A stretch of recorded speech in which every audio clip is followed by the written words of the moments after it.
Welcome back to Doing the Most. I want to start off by saying I did not upload this whole week. Last Monday, I uploaded and I said I'm going to do recaps, and then I'm going to do one on Thursday, and I'm going to do this and that, and I did not do it at all. But there is a reason. I've been thinking about how I really want to take this channel and move it forward, and I'm going to just be straight up honest with you guys. I am not wanting to play 2K anymore. That's been my main source of income, my main channel, the thing I've been focused on over time for the past couple years. But now I'm heading into the direction where I do not enjoy it at all. It's been like that pretty much for a few months, maybe even a year now, who knows. So I really want to take this to a whole different level. So to do that, I'm gonna start uploading on this channel pretty much daily, one video every day. I've been thinking about all the video ideas I have, and I have some really interesting topics that I'm gonna bring to you guys every day. So I really hope you're looking forward to it. I hope you guys will enjoy it. I'm gonna keep the Monday the same way, where we do a recap of the week. We'll talk about the players of the week, the best team, the best this, the best that, things to look forward to. We'll look at the schedule together and just the standings as we approach the playoff deadline. I'm really excited to what this channel can be and just enjoying talking to you guys overall. Now, with all that said, thank you guys so much for your patience. Thank you guys for being here. Smash that like button for me, subscribe, and I would really love if you guys would comment some ideas for me. The comments will help the algorithm. 2, it will make me know that you guys want to see more. 3, I need more ideas. Why not? You can never run out of ideas. I have some good ones in the bag right now, but I definitely would love to do some more. So let's start off with players of the week, and we'll start with the West Coast again, and it's Ant-Man. Ant-Man's having a year that's been interesting. We thought him coming off the USA gold medal they wanted. He was there with some of his favorite players, aka Kevin Durant. He was already coming off an incredible year. He was looking like one of the brightest, youngest stars. But his Minnesota Timberwolves team has been struggling. Yes, they've been struggling a little bit, but now they're on the right side of the bracket. They've been playing really well. They got the second longest winning streak. Oh, actually, they do have the longest winning streak. They've won 8 in a row, so that's the longest streak in the league right now. So they definitely mean some business. They're all about it right now. He averaged 32.7 in his 3 games this week. Pretty solid stat line all throughout. He's just doing what he has to do to get his team to win. And out in the East, we got Kobe White. He had a really crazy performance last week that we talked about, and he's continuing that. The Bulls won 2 out of their 3 games. He had 7 rebounds, 4 assists, and 27.7. He's growing into something much bigger than his hair. He's really been showing out lately. He's been on a tear this whole month pretty much. And I'm excited to see what he has for the future. Obviously, the team is nothing going for them, Chicago. They're play-in at best. That's probably where they're going to end up, being like the 9th or 10th, fighting for 2 games to make it out. And it's still super cool, especially with the way the East and the West have been looking. So we'll go look at the standings, and then we'll talk about the best team this week, in my opinion, whether that is Minnesota or not.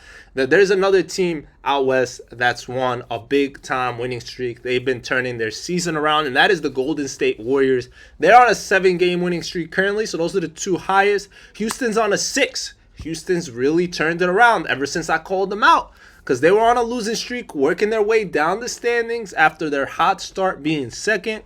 And now, when it's time to go, a lot of these teams are going. We see Golden State with their championship pedigree turning it around.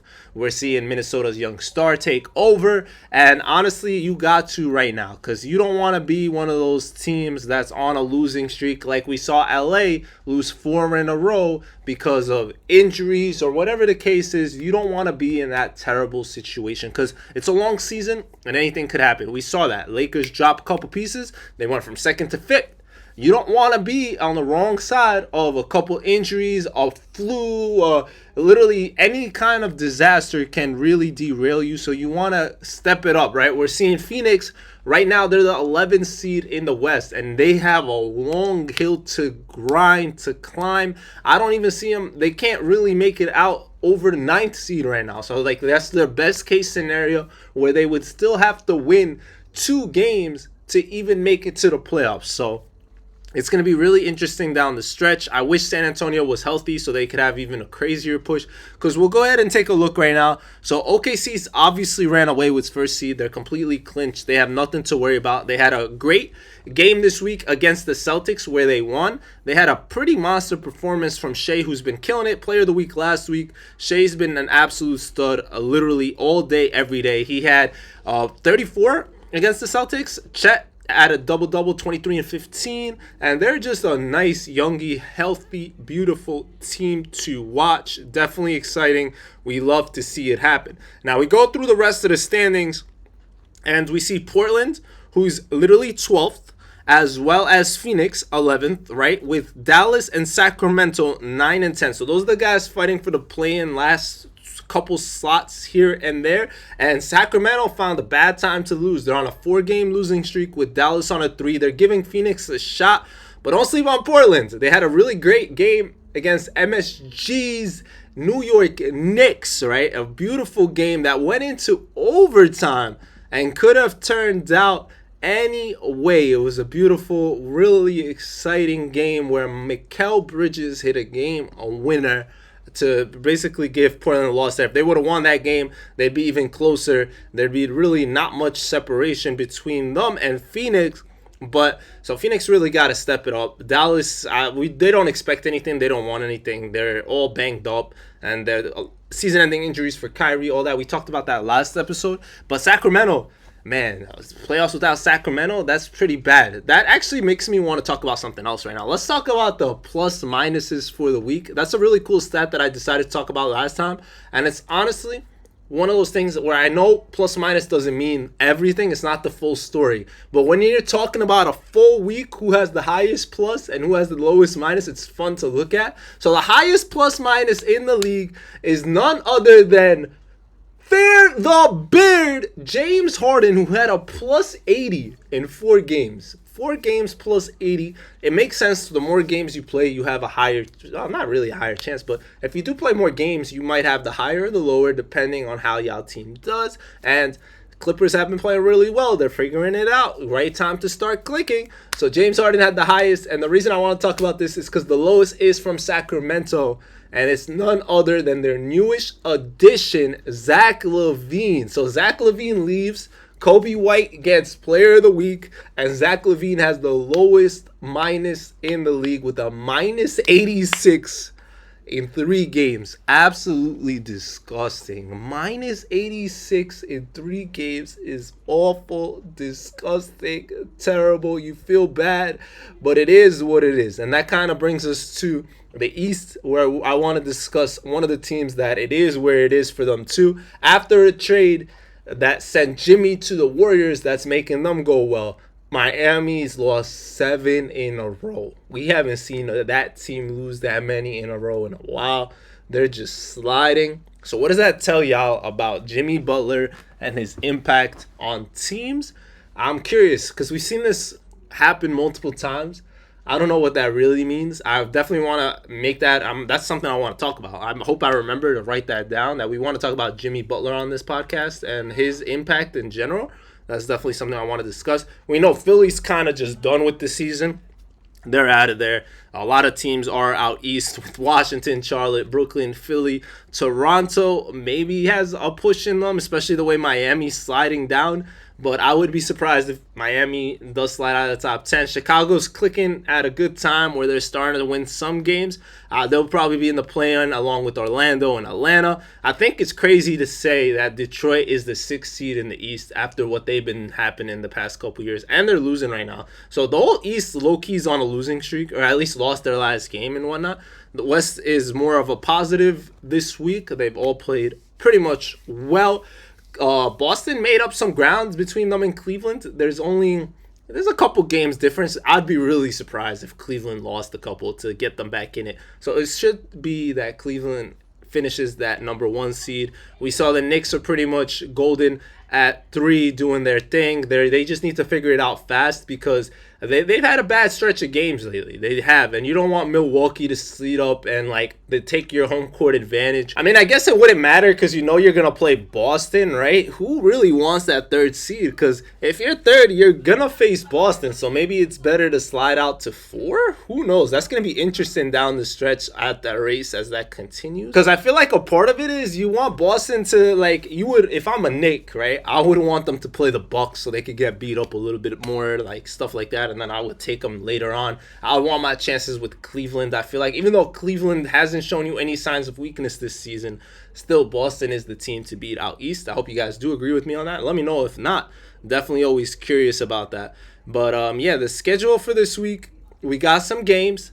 And they're probably not as good as last week's games overall, but this is the end of the schedule. Like, we're ready. We are ready. We're excited to see how things go tonight. We got Miami, New York, Philadelphia, Houston, whatever. None of the games tonight are that serious besides the nightcap of Denver, Golden State.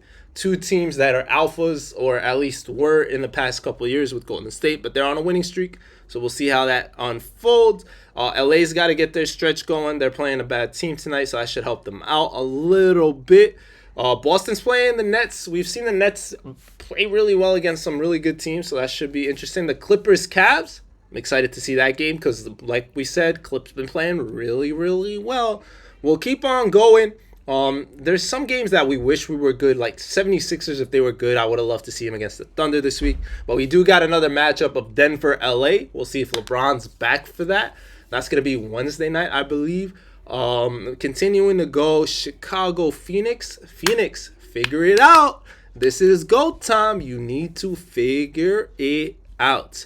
We keep going. Milwaukee plays LA. LA has a really tough schedule when it comes to it. The Lakers. That's why I'm saying you don't want to be with an injury during a bad time. Like, it's not a good look. It definitely isn't a good look. You need to pick it up. Otherwise, other than that, those are the pretty much big games. We know the Cavs play the Suns, so the Suns just, I don't know if they're gonna make it out at this rate. At this rate, with the way like things are going, if they don't change it this week, I think next week we'll have a better understanding if they even have a shot anymore. They need to cover ground. They need to win some of these tough games. It'll help them out a long way to clinch a 10-9 seed. We got the Grizzlies versus the Clippers. That should be cool, exciting.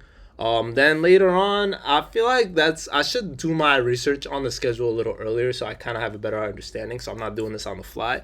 But hey, I said I wanted this to be kind of one of those things where I do this on the fly and just enjoy talking basketball with you guys. And I think to round off the week, the last games on Sunday are really fire with Denver, Houston, and then the Clippers and the Thunder, like top dogs in the West, fighting it out for seeding or what may it be. That should all be fun. And yeah, it was a pretty good week for some teams. Some teams not so much, like the Heat, for example. Terrible week. I'm sure they would love to forget it. Chicago climbed the highest in the rankings during this week, and Indiana actually fell the most. So Indiana went down -4. So that's one of those things where, hey, we need to figure this out. What's happening? The Clippers' schedule, we talked about some of their games. They definitely have the toughest schedule this week. They're playing, or this week, next week, they're just going to have a tough schedule moving forward. They play the Cavs twice. They got the Thunder. They got the Knicks. They got the Grizzlies, all alpha teams. The Knicks play terrible against top teams, though. So we'll see how that unfolds, too. I'm definitely excited overall of what's going to happen down the stretch. I think this postseason is going to be really great. I think it's exciting. What to look forward to overall is just this MVP race, how it comes down the stretch, whether it's Jokić, SGA. It's between them two, obviously. We'll talk more about rewards, I think, in the next... we'll wait till March ends, right? We're heading into April. I think we could discuss more of like who I think is going to win six-man. Who do I think has got that Rookie of the Year? All those little rewards here and there. I think the biggest deal is MVP. It has been, well, actually, it hasn't really been that close all the years past, but some of them have been. And this year, I think, is going to be one of the closer years. Even though there was talks not that long ago that was going to be a unanimous MVP. I've seen talks about that. I don't think it's that unanimous. I think there is maybe a little bit of Joker's fatigue, maybe a little bit, but he's still got the benefit of the doubt a lot of the last couple of years. Like they got fatigue off Giannis really fast, and a lot of that stuff. But it's weird that Jokic hasn't gotten it yet, especially that he's won it multiple times like that in a row. So it's going to happen. I think this is going to be SGA's year overall, but we'll see. We'll see. We'll see if the Warriors can keep this up or they're getting too old. Oh, we did not talk about the 4,000 point marker. Man, Steph hit 4K threes. 4K threes. That's insane. He's made 12,000 career regular season points off three-pointers alone. Will that record be touched in our lifetime? Most likely not. It can happen, but it's not from anyone in the league currently. The only reason I say there's a chance is because obviously we're shooting more and more threes. I'm seeing young kids shooting 15 threes a game. Obviously, they're not going to hit it the same clip as Steph, but Steph had injuries early on in his career, and like the game still wasn't what it was now. Like Steph's been doing this the past couple years. I know in the beginning he wasn't hitting as many. No one's ever going to hit as many 10 3 games and all that. Like he's been hitting like 10 this night, 9 this night, 12 this night, like crazy stats like that. I'm sure no one's going to do that. But if, for example, we get a guy that's not even as great, that shoots like a Dame or a Trae Young, that gets a green light, like they're obviously great shooters, but like that's more possible, and then just has a long career. You need to have a good long career and be able to do it for a while. Maybe, but it's definitely very unlikely. There was the talk of which record is more unbreakable, LeBron's 43,000 points or Steph's 4K. I think the 43,000 is definitely harder because you got to do it for a lot longer. Overall, or you got to average an insane amount of numbers. I feel like the threes, if Steph just had a bad start, I feel like plus with the way that we shoot threes, it's only going up and up and up. It's still going to be impossible. Don't think it happens in our lifetime, but I think I don't know, man. Steph's still playing. He could play another 3, 4, 5 years and put this out of reach.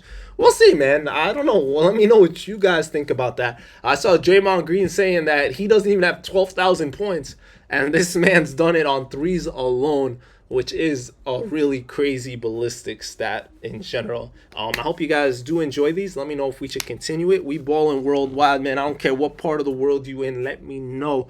I'm going to bring this to Apple and Spotify very soon. I know I stopped uploading them there, but I will once I know exactly the direction of this podcast. I don't know if I should be uploading every episode or like once a week's episodes or what. So I think let me get like a week under my belt of uploading daily, and then I will decide what the direction really is, how we doing this, and all that. I'll see you guys later. Thank you guys for doing the most.